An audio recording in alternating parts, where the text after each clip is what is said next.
अस्सलाम वालेकुम व्यूअर्स, कैसे हैं आप सब लोग। मैं हूं मोहम्मद हारिस और आप देख रहे हैं मेरे यूट्यूब और फेसबुक चैनल आम आदमी ख़ास बात। घर बनाना हर बंदे की ख्वाहिश होती है। हर बंदा चाहता है कि उसका एक अदद घर हो, बेशक छोटा हो या बड़ा हो। इसके लिए हर इंसान कोशिश करता है। कई जो है इसके लिए कमेटियाँ डालते हैं, कई हर तरह के तरीके जो है अपनाए जाते हैं। कई जो है कर्ज़े लेते हैं अपने अजीज़ों से, रिश्तेदारों से। कई जो है बैंकों का जो सहारा लेते हैं, बैंकों से लोन वगैरह इस मद में लेने की कोशिश करते हैं। और आपने कई स्कीमों का भी सुना होगा जो बैंक ऑफ़र करते हैं, उनके उनसे आप वाकिफ़ होंगे। लेकिन आज मैं आपके लिए लाया हूँ एक बिल्कुल ही नए तर्ज की एक स्कीम है जिसका आगाज़ किया है मिज़ान बैंक ने। म्यूचुअल फ़ंड इन्वेस्टमेंट के अंडर उसी स्कीम का आगाज़ किया गया है जिसका नाम है होम बिल्डर प्लान। इसमें आपने बैंक के साथ इन्वेस्टमेंट करनी है एक ख़ास पीरियड के लिए, और जब वो पीरियड कंप्लीट होगा तो उसके on the completion of that period bank आपको एक हैंडसम अमाउंट देगा आपका अपना घर बनाने के लिए। तो ये एक बिल्कुल ही नए तर्ज की स्कीम थी और इसमें मुझे अच्छा बेनिफिट भी नज़र आ रहा था उन लोगों के लिए जिनका अपना घर नहीं है और जो कुछ अरसे में अपना घर बनाना चाह रहे हैं, 3 साल में, 5 साल में, 10 साल में, उसके लिए वो पैसा जमा करना चाह रहे हैं। तो ये मुझे एक अच्छी स्कीम नज़र आई थी, तो मैंने सोचा आप लोगों से इसकी डिटेल शेयर करता हूँ। तो चलते हैं कंप्यूटर स्क्रीन पर और देखते हैं इसकी मुकम्मल तफसीलात, क्या क्राइटेरिया है, कितने पीरियड के लिए इन्वेस्टमेंट करनी पड़ेगी और एंड पर आपको कितना इसमें बेनिफिट होगा। तो चलते हैं कंप्यूटर स्क्रीन पर और जानते हैं इसकी मुकम्मल तफसीलात। जी तो दोस्तों, मैं मौजूद हूँ अपनी कंप्यूटर स्क्रीन पर। आपने सबसे पहले आ जाना है अल मिज़ान ग्रुप की वेबसाइट पर। आपने आ जाना है, ये लिंक आपके सामने है। यहाँ से आपने आना है फर्स्ट टाइम इन्वेस्टमेंट और इन्वेस्टमेंट बाय गोल पर आपने क्लिक कर देना है।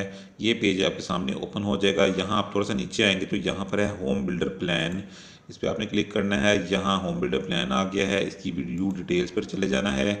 मैं जल्दी जल्दी आपको बता रहा हूँ ताकि वीडियो जो है वो ज़्यादा लेंथी ना हो। ये आ गया है जी नीचे होम बिल्डर प्लान, जो कि मिज़ान सेविंग प्लान्स के अंडर आता है। ठीक है, यहाँ इसके benefits of investing in home builder plan benefit दिए गए हैं। Features of home builder plan features दिए गए हैं, सब इंग्लिश में है। तो मैं आपके सामने ले आता हूँ इसका उर्दू ब्रोशर ताकि व्यूअर्स को, आप लोगों को समझने में आसानी रहे। तो ये आ गया इसका Urdu brochure. Home builder plan, अपनी ज़िंदगी के ड्रीम होम के लिए बचत करें। प्लान का मकसद, इसका मकसद क्या है? MFPF होम बिल्डर प्लान आपके ख्वाबों के घर की तामीर की मनसूबाबंदी में आपकी मदद करता है। मुस्तकिल सरमायाकारी की आसानी के साथ हस्ब ज़रूरत रकम के इंतखाब का हक़ आपके पास है। यानी कि आप रकम भी खुद ही इंतखाब कर सकते हैं कि आपने कितनी इन्वेस्टमेंट करनी है, महीने मंथली करनी है। होम बिल्डर प्लान में सरमायाकारी के फ़वाइद। होम बिल्डर प्लान में सरमायाकारी आपके लिए मुमकिन बनाती है कि मतलूबा वक्त पर आपके घर के लिए ज़रूरी रकूम फ़राहम करने में मदद हासिल हो सके। तकाफ़ुल कवरेज से फ़ायदा उठाने का इख्तियार भी मौजूद है।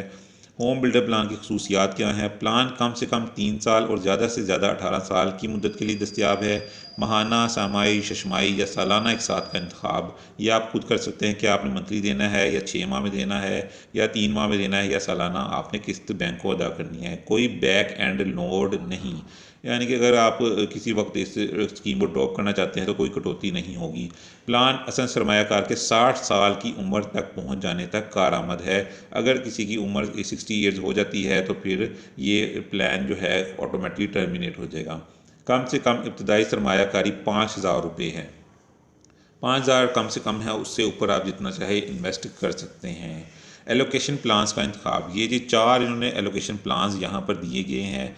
इनमें से आपने किसी एक का इंतखाब करना होता है। एग्रेसिव एलोकेशन प्लान है नंबर 1 पर, जिसमें 65% जो फंड्स हैं वो इक्विटी स्कीम में इन्वेस्ट किए जाते हैं और 25% मनी मार्केट में इन्वेस्ट किए जाते हैं। अब आपकी सहूलियत के लिए मैं बता दूं कि इक्विटी स्कीम में जो इन्वेस्टमेंट की जाती है उसमें रिस्क बहुत ज़्यादा होता है, यानी कि अगर इस पे आपको प्रॉफिट भी बहुत ज़्यादा मिलता है, लेकिन उसी तरह इसमें लॉस का ख़तरा भी बहुत ज़्यादा होता है। तो यहाँ पे 65% चूँकि इक्विटी स्कीम में इन्वेस्ट किया जाता है और 25% मनी मार्केट फिक्स्ड इनकम में इन्वेस्ट किया जाता है, इसीलिए यहाँ पर प्रिंसिपल एट हाई रिस्क है। हाई रिस्क पर आपका जो इन्वेस्टमेंट होती है। नंबर 2 पर अगर आ जाए तो वो है मॉडरेट एलोकेशन प्लान। इसमें 45% इक्विटी स्कीम में और 45% ही मनी मार्केट में इन्वेस्ट किया जाता है। यहाँ पर जी मीडियम रिस्क है। नंबर 3 पर कंजर्वेटिव एलोकेशन प्लान, इसमें 20% इक्विटी स्कीम में और 70% मनी मार्केट में इन्वेस्ट किया जाएगा। प्रिंसिपल एट मीडियम रिस्क, यहाँ भी मीडियम रिस्क है, लेकिन नंबर 2 के मुकाबले में नंबर 3 पर रिस्क नंबर 2 के मुकाबले में कम होगा।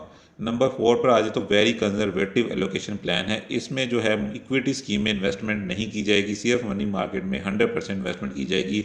यहाँ भी मीडियम रिस्क इन्होंने लिखा हुआ है, जबकि यहाँ पर 0% रिस्क है। नंबर 3 से भी कम है, ना होने के बराबर रिस्क है। अच्छा जी, नोट इन्होंने यहाँ कुछ डिटेल दी हुई है। शराइत व ज़वाबित के जामिया मजमूए के लिए तमाम सरमाकारों को पुरजोर ताकीद की जाती है कि वो सरमाकारी से पहले बुनियादी दस्तावेज़ को अच्छी तरह पढ़ लें, डॉक्यूमेंट्स वगैरह पढ़ लें, उनकी जो भी शराइत वगैरह उनको पढ़ लें। ये बहुत ही ज़रूरी चीज़ है। इसके अलावा अगर नीचे आ जाए तो ये है, ये भी पॉइंट एक नोट करने वाला है। अगर इंतज़ामी अदारा ट्रस्टी अमीन से मुशावरत के साथ ख्याल करता है कि प्लान की शराइत व ज़वाबित सरमायाकारों के लिए काबिल अमल नहीं है तो वो इंतज़ामी कंपनी प्लान को रोक सकती है।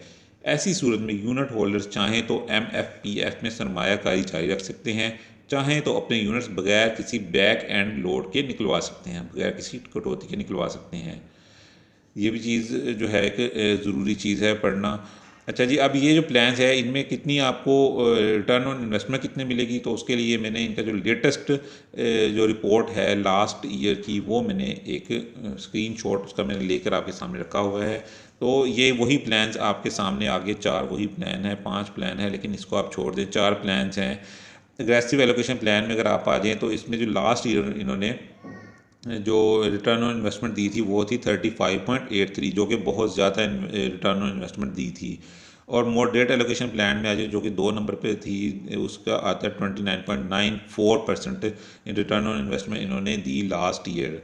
और कंजर्वेटिव एलोकेशन प्लान जो कि 3 नंबर पर है उसमें 21.08%, और जो सबसे लास्ट वाला जो था वेरी कंजर्वेटिव प्लान जिसमें इक्विटी स्कीम में 0% इन्वेस्ट किया गया है, उसमें 18.17% जो इन्होंने लास्ट ईयर दिया। अब ये चीज़ जहन में रखिएगा कि ये फ़िक्स नहीं है, ये ऊपर नीचे है, ये वेरिएबल हो सकते हैं, ये कभी कम भी हो सकते हैं, कभी ज़्यादा भी हो सकते हैं। ये चीज़ आपने जहन में रखना है। लेकिन यहाँ से आपको एक आइडिया मिल गया कि अगर आपने वेरी कंजर्वेटिव एलोकेशन प्लान जो कि नंबर 4 पर था वहाँ इन्वेस्ट करेंगे तो आपको इसके राउंड अबाउट 18.17% के राउंड अबाउट आपको रिटर्न ऑन इन्वेस्टमेंट मिलेगा।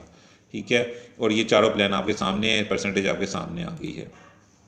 अब हम चले जाते हैं इसके कैलकुलेटर की तरफ, कैलकुलेट करते हैं कुछ सिनेरियो जो है वो हम उनको सामने रखते हैं। ये मैंने कैलकुलेटर ओपन कर लिया है। इसमें how much money do you intend to save, आप कितना सेव करना चाहते हैं मंथली बेस पे या 3 ईयर्स बेस पे, 3 मंथली बेस पे या 3 मंथ बेस पे या 6 मंथ बेस पे या सालाना बेस पे। तो एक आम बंदा अगर कोई चाह रहा है कि मैं 5 सालों में अपना घर बना लूँ और वो उसके लिए कुछ इन्वेस्टमेंट करना चाह रहा है, तो मेरे ख्याल में 20,000 उसको मंथली जो है वो सेव करना चाहिए।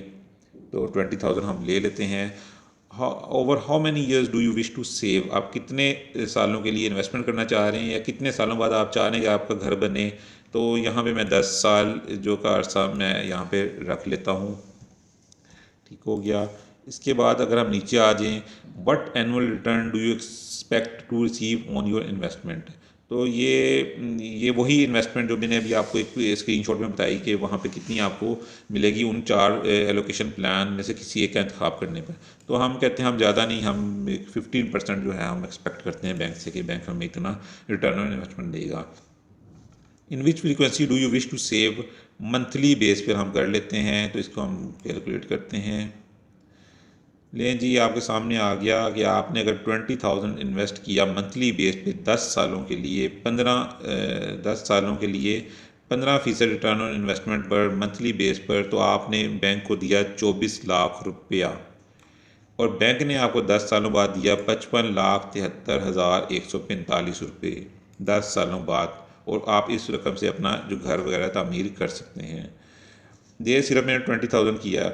लेकिन अगर कोई चाहता है कि मैं जो है ज़्यादा इन्वेस्टमेंट करना चाहता हूँ, मैं 50,000 करना चाहता हूँ, यानी कि 50,000 मैं मंथली सेव करूँगा 10 सालों के लिए, और 15% ही यहाँ पे रख लेते हैं मंथली बेस पे, इसको डीकैलकुलेट करते हैं।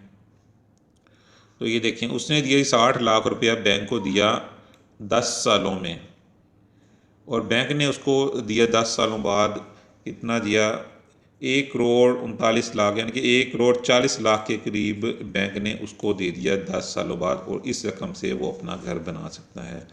इस तरह ये डिफरेंट सिनेरियो है। आप अपनी ईज़ के मुताबिक, अपनी सहूलियत के मुताबिक आप इस कैलकुलेटर में अपना जो है फिगर्स वगैरह पुट करके आप अपने मुताबिक यहाँ पर कर सकते हैं। अब एक और सिनेरियो ले लेते हैं जी, अगर किसी की 10,000 कोई करना चाह रहा है, कोई कहता है जी मैं इतनी ज़्यादा नहीं करना चाहता, मैं सिर्फ 10,000 रुपया सेव करूँगा मंथली और 5 सालों के लिए या 15 सालों के लिए करूँगा, 15 सालों के लिए करूँगा 10,000 रुपया, ना कि 15 साल बाद। अगर किसी की एज 30 है, लेट्स सपोज किसी की नई नई शादी हुई है, किसी ने अभी अपनी कैरियर का आगाज़ किया है, उसकी एज 25 है या 30 है, और वो कहता है कि मैं 40-45 की इस एज में कम से कम मैं अपना घर जो है बना चुका हूँ, तो वो 15 साल इंतखाब कर लेता है।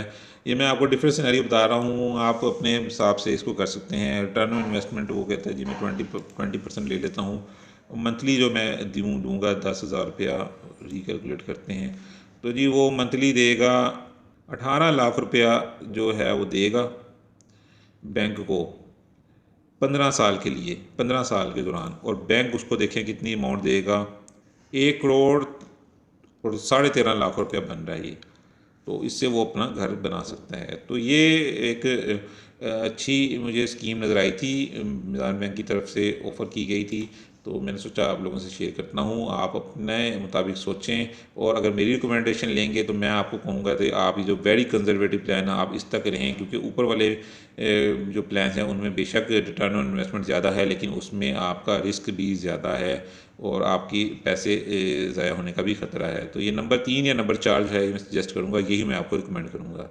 तो ये थी मेरी आज की वीडियो। मिलते हैं किसी और वीडियो में किसी और बात के साथ, तब तक के लिए इजाज़त दीजिए। अल्लाह हाफिज़।